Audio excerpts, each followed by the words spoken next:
kana laalii yeroo sanatti baay'ee biiziin ture taaziyaa wayii mana keessa ture mana arabaatti akkas carraa ta'ee dhanne nama baay'ee dura koo dhage. Guyyoota muraasaan booda akkas guyyaa 15 waan argee erga miidiyaatti ba'ee erga jarri koominiitii waraabanii dabarsanii booda carraa argadde dhaqee akkuma nama tokkotti gaafachuu dhaqe kan na erge garuu kan lakkoofsa naa kenne Nuraddiin Shaafiitii guyyaa sanatti. Thank you. Manuma yaalaatti. Dhattee barte gara laaftuu namaa obseenii ijoolleen tokko tokkos nutti himanii anis kanan beekurraa obsee gaafa Liibiyaa yeroo jennu obboleettiin keenya kuni haqa namaa dhossuun hin taatu amma gaa dhufeetanii waan lama wayii isinitti himaa. By the way tarii kan itti bultii kana kan itti haala galfattu rabbii siidhaaf gochuun mala. Obsee gaafa Liibiyaa ijoolleen Sikkoo Mandoo, ijoolleen Jimmaa, ijoolleen Oromoo kutaa 11 ijoolleen Lubbaabor obsee yoo dhiqqan beenne gaafa feesbuukii irratti ijoolleen 5 Liibiyaa keessatti nu jalaa qabamanu namni jalqaba kooyyuu sagalee ta'a ture isiidha. Garuu fuulaan baatee akkasitti teessee osoo hin taane gara feesbuukiitiin gara guruppii waatsaappii adda addaa hidhuutiin ijoolleen Liibiyaa keessa jiranu keessattuu maatiin obboleewwan keenya Aishaa Hajinamoo Tamimaa Tilmoo Kiimoo obboleessa keenya Naziif Rabbi rahmata isaaf godhu Liibiyaa ijoollee Sikkoo Mandoo lammaan sanaa Miskuu Abbaa Nagaa yaadattu jedhee beeka 2019 feesbuukii irratti namni adda durummaadhaan guruppii adda addaa hidhee lakkoofsa 5 oltu jalaa gubate guruppii waan hiitu jechuudha. Namoonni tokko tokkos immoo wanni kun kijibaa maal beektu ajandaa waa hedduutu deemaa ture. Sana hunda dandeessee obboleettiin keenya anaa wajjin halkanii guyyaa namni ijoollee Liibiyaa keessa baasuu keessatti qooda leencaa qabdu obseen isii kana warri gaafa sana sagalee isii malee fuula isii hin beenne profaayilirallee quraana ofii waa biraa kaatti malee footoo isii kaattee hin deemtu obseen gaafa Liibiyaa sana ijoollee waggaa 6 dura jechuudha. Waggaa 6 dura sagalee isii beektu obsettiin gaafa ijoollee Liibiyaa baasuu irratti bu'aa turte guruppii keessatti isin hirmaachisaa turte akkaawuntii maatii irratti maallaqa akka galchitan kan eegaa turte moderatorri yeroo sana antanaa keessatti admiiniin obsee kana galatoomii akka jettanii mucaan kun jabduu intala akka taatee fi ilmoo namaatii sagalee ta'uudhaan dubartii dhiira jechuu kan barbaachifne obseen ajaa'iba danuu hojjetti jedheen erga fuulaan ba'uu eegalte ajaa'iba danuu gara fuulduraattis hojjetti waan kana irratti jedheen abdii guddaa qabaa. Uummanni Oromoo hundi keessaniyyuu galatoomii jedhaanii warri gaafa sana immoo obseen kun eenyuun jedhaa turtani kunooti adda isinii baateetti isiniin jedhaa guyyaan ga'ee jennaan obsee gara kootiin galatoomii ulfaadhu siin jedhaa. Obseen gara laafettiidha. Erga wal bartanii immoo mucaa kanaan dhattee akkuma nama tokko deeggaruudhaaf mana yaalaa deemte. Obboleessa keenya kanaa miilli irraa cite jennaan gara laafummaa keessanaan dhattee argiteenii mana hakimaa keessatti mubee miilli irraa citeera jennaan viidiyoo argitee akkuma mala keetii gaadhatte. Yeroo dhattee jettu achitti argiteenii deeggarsaaf dhatte galatoomii waa'ee si mudate nuu himta. Garuu yeroo dhattee argite si mararee achumaan jaalalli si qabeennan achumatti jaalala gaafatti ka jedhu jira gaaffii as keessa. Akkuma dhattee argite mubee achumaan si mararee achumaan na jaalatta mana jaalattu gaaffii humnaa wayii itti deessiteen akkami wanni kun achumaan gaafachuu dhattee gaafoo sana gaaffii jaalalaa gaafatteedhan ijoolleen maal jetta? Waan si dhibu yeroo dheeraa hanga viidiyoon isaa koominiitii Makkaa Abduu Shukur Badiruu waraabee erga gadi baasee booda baay'ee tokko ni dhiphachuu ture. Hedduu yeroo achi dalgaa irratti ilaaltan wanti waan hunda caala nama dhiphisu nyaatee waan garaadhaan qabne nyaata mana yaalaa namni hundinuu hin beekaa. Warroota koominiitii warroota hin beeku yeroo irra dhaqanii achi ga'anii ittiin wal lola akka nama ergasii beeku akka waan obboleessa koo ta'e harka duwwaatti hidhattuu jedheetiin itti kaa'aa ture. Wanti immoo dhaquudhaaf jarjaraa ture waan hundarraa. Dura bu'ee sii galeera jechuudha akka wal jaallattan akka wal fuutan gatii sii galee fi yeroo namni dhaqee harka duwwaa deemee gaafate maaliif harka duwwaatti hidhatta jette balaa buusaa turte jechuudha silum. Dhiifama immoo gidduu gidduudhaanii qoosaa keessa buusuudhaan kanaafani. Haala mana yaalaa biyya kanaa waan hin beeku. Biyyicha keessatti nyaanni mana yaalaa keessaa namaaf hin nyaatamu. nyaata soo giddan qabnetu dhufa awwama garaagaraa nama kanaaf immoo waan dhiigni baay'inaan irraa ba'eef silaa kan barbaachisu qallaba ture sii galee akkasumatti osoo dhibbadhuun gaafan carraa argadhutti dhaqee akka nasiibaa ta'ee gaafan carraa argadhee dhaquyyuu nyaatan geesse nyaanne ruuzii kana ta'e jedhanii ta'anii nu eegan dawwaleen dhanne anziim jedheetuma dhaqee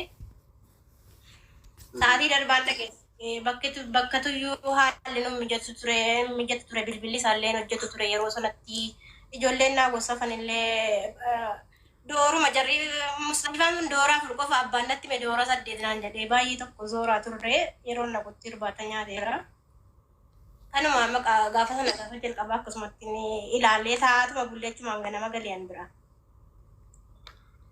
Obse ijoolleen yeroo sana si argan keessaan naa barreessaa jiru kan dawwalamaa jira tokko tokko miutii kanaaf kan qabadha kun akkuma targaartu bilbilamaa jira waan ta'e nu gaafadhu gaafuma dhattu sana isiini ija isaa keessa laalaa turte mubee ija isaa keessa waa tokko nyaatallee kanatti qabdee ijuma isaatu laaltu faa itti garagalchite nyaata fuutee dhatte kajalu faa jira gaaffiini ija keessa laalaa turte kajalu jira bareeda onni akkasii kuni hayyega gara gaaffii keenya ittaanutti immoo dabarfanna obsee dhattee argite galatoo mulfaadhu gara lafummaadhumaan obboleessa kee kana gaafa obboleessa kee gaafasii hadha jaarsa kee ilaaluu dhattee 2001tti erga dhattee ilaalteen booda immoo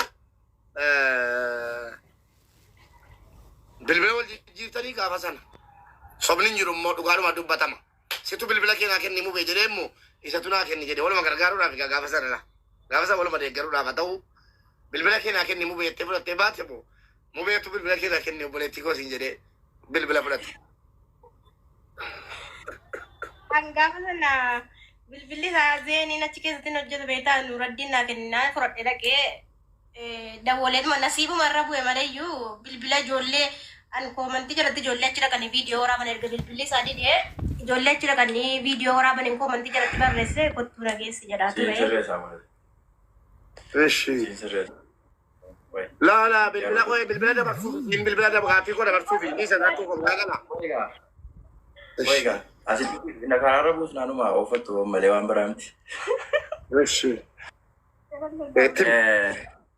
gaaf sana nama wayitiin dhageessi jechaa turte ishiin namicha sana naseetee faatti dawwalaa turte bakka kana akka itti muudhaaf bakka hin jiru kana akka itti muudhaaf nama baay'eetti dawwalaa turte namichi suni ofii silaa isiidhaa waliin dhufuuf bakka kan koo waan beeku jennaan isiin lakkoofsa kan ka'uun qabdu ture achumaan nama biraarraa kan itti fudhatte bilbila kiyya naa dawwalte eega dhuftanii lakkoofsicha sanaan naa dawwaltee turte anis kana booda dhuma isaa maal akka ta'e qabadheetuma itti kufe.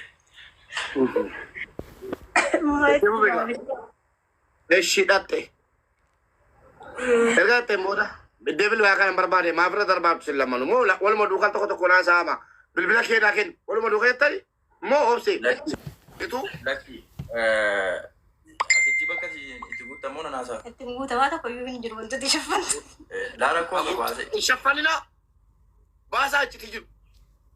Gaafa jalqabaa kan nagaayyuu waliin gaafanne achuma bullee buna dhugaa bullee ganama sa'aatii taftisha qaba beektaa bakki sun. Akkamittan gadi ba'e eessattan dhufee isheen fuudhe bakka iddoon bisaa jirta. Aan hunduma isaanii maal Ishi irra utaaluun hin jiru. yeroo utaalamaadhaan Irra utaaluun hin jiru. Namni kun maburii dhibbi ja'a taap godhi koppilink sheer godhi. Hayyee. Dubbatti inni beekaa ganda walee fi isumatuyyuu arabiyyaadhaan dhufe beektaa karanchii isa arabiyyaarra taa'ee. Wilcharii irra taa'ee gidanii Wilcharii ganda. okay. Narri fadde nagaayyuun gaafanneen. Yaani namuma akkan itti gaaru miti baay'ee tokko sabrii qabaa. Wilchariidhaan ganda itti dhufe jechumaan ol gallee.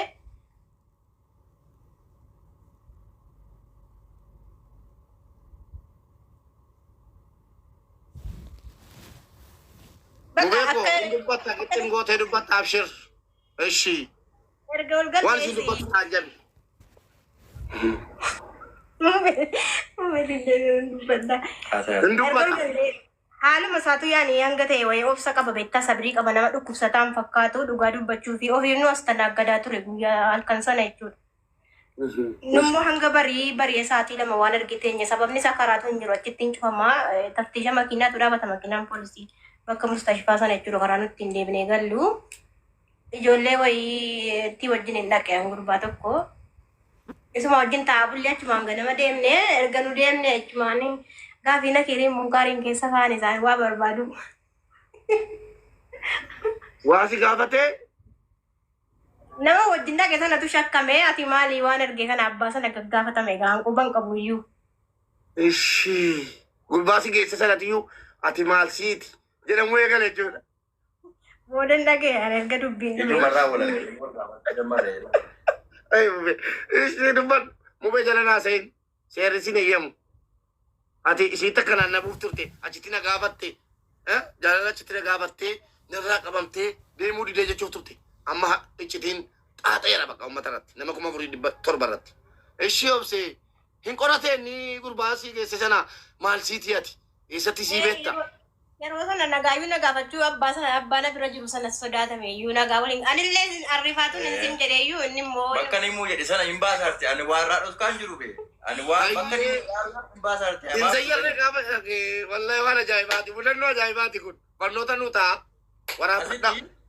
Yeroo tokko dhiifamaa wajjini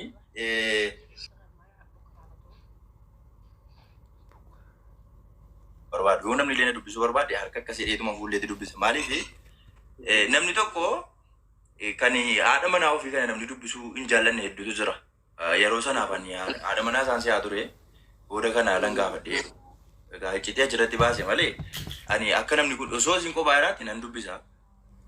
Ammoo nama hin beeku yoo akka jaarsa isin taane kanatti yoo hin beekes nan dubbisa gurra koon qabu. Nu lamaanuu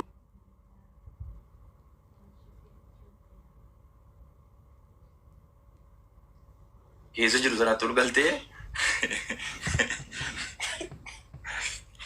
anis gurbicha mufachiisu jaartii isaa dheedeetuman calliseetuman bira darbe bakka anis illaallee ija keessa illee akka dheedhee ilaaluun of sodaadhe gaafas.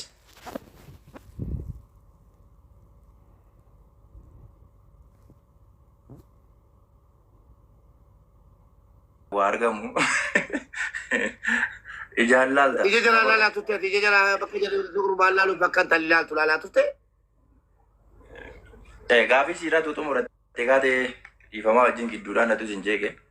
Gidduu kan ta'eyyuu ishii obsee sana booda akkuma ta'etti gaa nama si geesse sana qoratee suutumaan akkamitti wajjin dhuftanii maashaallah intalattiin kun nama gaariidha rabbi siirraa jaallatu haadha manaa keetii jedhe sobee yawwan achumaan lakkii haadha manaa kootii miti barate mubeen isa nutti hima hayyee obsee sana booddee hoo bilbila fudhatee sirraa moo mesenjera kee fudhate? Sana booda bilbila boollee qabaa. Guyyaadha walaa turte kaa. Galuu koo gaafachuudhuma jedhamee dawwalame gaachumaan mana ga'u. Ookee galuudhaan qabamee booddee dawwalame salaamu alaikum obse nagaan galtanii jedhame achuma taa'amee ciifame hayyee. Achumaan mana ga'e reegeen gaafsan akkuma sanatti tafee mucaa addunyaa isaa tokko bira jiru jira mucaa sanaan immoo akka nasiibaa mesenjera walitti qabna ture. Achumaanii maal rakkataa mana yaalaa keessatti maa inni wanta hanqatee dheen gaafadhe yaanni namni maa utuun ka'ee isa gaafadhee gadeera ta'e isin himatu waan ta'eef rakkoo isaa.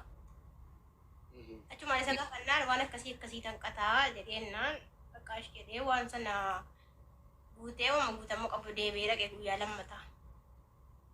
Guyyaa sadii maaf waan akkasii boodee natti fakkaata. Thank you. Galatoomaa mee mubeetti gidduudhaan deebina xumurara waan asi gaafadhuun qaba ganaa hin dhumne numusi seenaan keessan akkasitti numu mee ijoolleenis ijoollee mana madaamii kootis isiin kaan madaamiin olii gadi oofaa waan arge waraabbattee fiiddee deemaa jirti yoona kaameraa irra kaattee faa deemti waddee dhaggeeffachuudha. Mubeeko wanni siin jettee amma akkamii bakki sirraa yoo jiraate sirreessi yoo hin jiraanne immoo achumatti hangaaffii si gaafadha siree sana irratti jechuudha. Share godhaa. Complete share. Jalqaba irratti akkuma nama siin jedhe mucaa waliin waan dhuftee fi ani jaarsaaf jaartii siyaara isaan lamaan qofatu wajjin dhufe achi keessatti yeroo ilaalu jarjarina kanas hin qabdu ani jaartuma isaa seetan mucaadhaan jira mitiiri akkuma hiriyaa yookaan immoo ilmi dhiiraa tokko gaafa dhaqee wal bira taa'ee jedhu gaafa wal bareedee walitti adeemu warra keetii isiin kun maashaallah jedhee wal gaafachuun dhiisu Kazaa namni sun yookaan immoo dhugaa jirtu sitti himuudhaaf isiin kun warra koo miti lakki mucichuma gaafanna jenneeti kan wajjin nan waan jedhu waan akkasii wayisi kan sitti himamu kana keessa wal qoranne achi boodas baay'een jabeessine yeroo sanaaf